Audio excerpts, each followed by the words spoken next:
What would you do if the same person who once hoped to lose your child had to face the same pain in a hospital alone?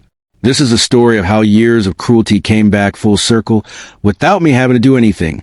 If you have ever been ignored, underestimated, or made to feel insignificant, hit the like button, subscribe, and get comfortable, because this is one of the most chilling examples of karma you will ever hear.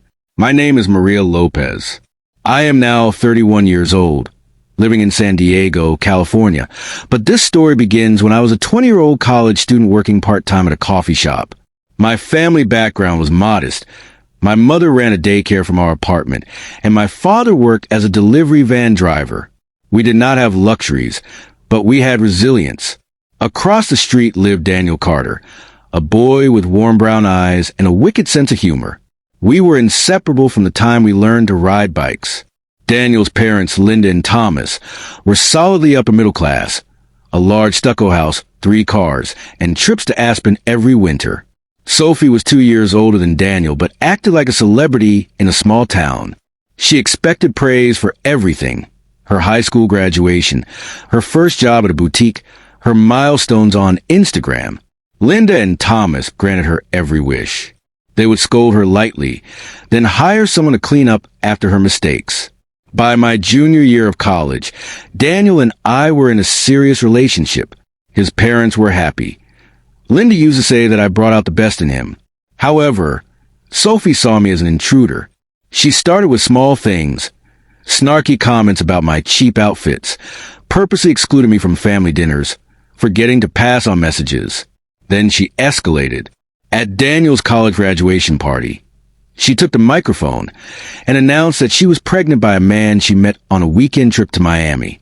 She literally took over the moment that was meant for her brother. I forced a smile and congratulated her. Internally, I felt sick. Even Linda and Thomas seemed shocked and disappointed. However, as usual, Sophie cried, played the victim, and was forgiven. Fast forward a few years. Daniel and I got engaged and planned a small but beautiful wedding at a coastal park. Sophie showed up in a floor-length ivory gown, yes, white, and spent the ceremony bossing around the catering staff as if they were her servants. When Linda quietly asked her to stop, Sophie threw a bouquet onto the cake table and stormed out with her husband, Ryan, and their 2 children. I tried to ignore it. I told myself, she's just insecure. When Daniel and I announced that we were expecting a baby, everyone was excited except for Sophie. She took me aside, her perfume overwhelming, and whispered, "I hope you miscarry. Maybe then Mom and Dad will remember who truly matters." I was shocked. I felt dizzy, nauseous. Daniel asked what she had said.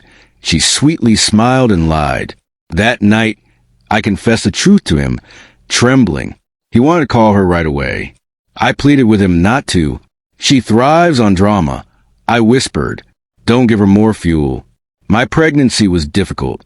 Morning sickness turned into all-day sickness. I fainted twice at work.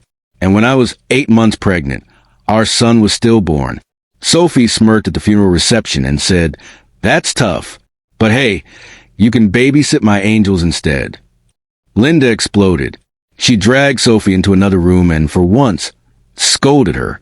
I just sat on the couch, numb, something inside me hardening. That day, I stopped trying to win her approval. In the following months, I only exchanged polite greetings with her at family events. No more gifts. No more babysitting. I focus on healing, therapy, yoga, quiet walks with Daniel. We tried for another baby. I had a miscarriage. I almost gave up. Then, finally, a healthy baby girl was born. She was perfect and warm, and she was ours. Tears ran down my face as I held her. Sophie did not offer congratulations.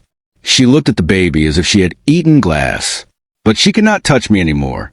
Her image as a favored child had been shattered too deeply. I remained polite, but distant. The more I distanced myself, the more she unraveled, accusing me of turning her parents against her, claiming that I was stealing her family. Linda and Thomas did not believe her. For the first time in her life, Sophie did not get her way. Sophie announced a 3rd pregnancy. I sent a courteous note and a modest gift, A cousin sent me a photo of my gift still in its wrapping paper, discarded in Sophie's trash. She said she doesn't want your pity, the cousin wrote. The old me would have been devastated. The new me simply deleted the photo and went back to caring for my baby. 7 months into Sophie's pregnancy, complications arose. An emergency delivery. The baby did not survive. No one was at a hospital except for Ryan and their eldest child. Linda stayed home, wringing her hands. Thomas could not bear to be there. When I heard the news, my heart ached. I knew that pain. For a moment, I almost grabbed my keys to go to the hospital. But then I recalled every cruel word she had said, the sneer at my son's funeral. I said a prayer for the innocent child and stayed home. 2 years later, Daniel and I welcomed another daughter. Our home may be small, but it is full of laughter. Linda and Thomas visit us often. Sophie has completely cut off contact. Ryan sends the occasional formal holiday card. Nothing more. Sometimes I consider reaching out, but then I remember, karma is not about wishing ill will. It's about energy returning to its source.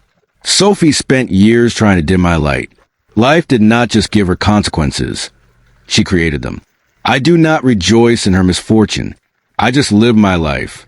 And every night as I tuck my daughters into bed, I feel a quiet, unshakable strength.